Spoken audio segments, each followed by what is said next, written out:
Assalamu alaikum warahmatullahi wabarakatuh. Na ndugu zangu katika imani, karibuni katika Shufaa Herbs Ruqya Center. Na leo hii inshallah taala tuko katika mkunazi hapa. Huu ni mkunazi.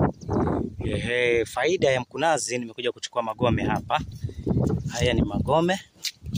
Nimekuja kuchukua kwa ajili ya kutayarisha dawa. Faida, wacha niwapatie faida 2-3 magome kwa yule ambaye yuko na chango la kizazi. Kifika wakati wa hedhi, siku zake zimefika, lakini anakuwa kana kwamba amebeba mawe kwenye kiuno. Anakuwa yani na maumivu makali.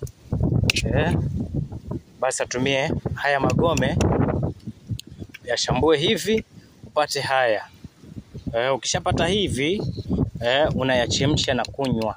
Asubuhi glasi moja, mchana glasi moja, jioni glasi moja kwa muda wa siku 7. Na imani kwa uwezo wa Allah Jalla wa Ala utapata kupona. Si afueni, unapona. Kwa sababu unajua chango zingine zinatokamana na mashetani mahaba. Uchawi, kuna ule uchawi wa mahaba na majini mahaba. Kwa hiyo tumia magome haya ya mkunazi. Huu ni mkunazi. Kwa hiyo nimekuja kuchukua magome kiasi kwa ajili ya kuandaa dawa.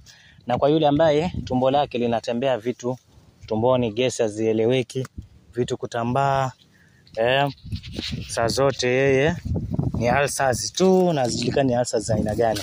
Kwa hiyo atumie magome haya ya mkunazi kwa ajili ya tiba. Achemshe haya magome, atumie kunywa.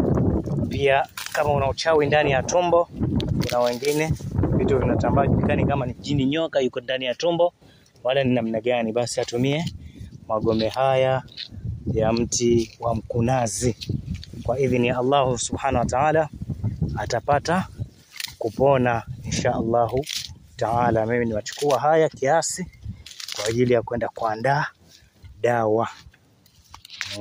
Kuja kuchukua haya kiasi kwa ajili ya kwenda kuandaa dawa.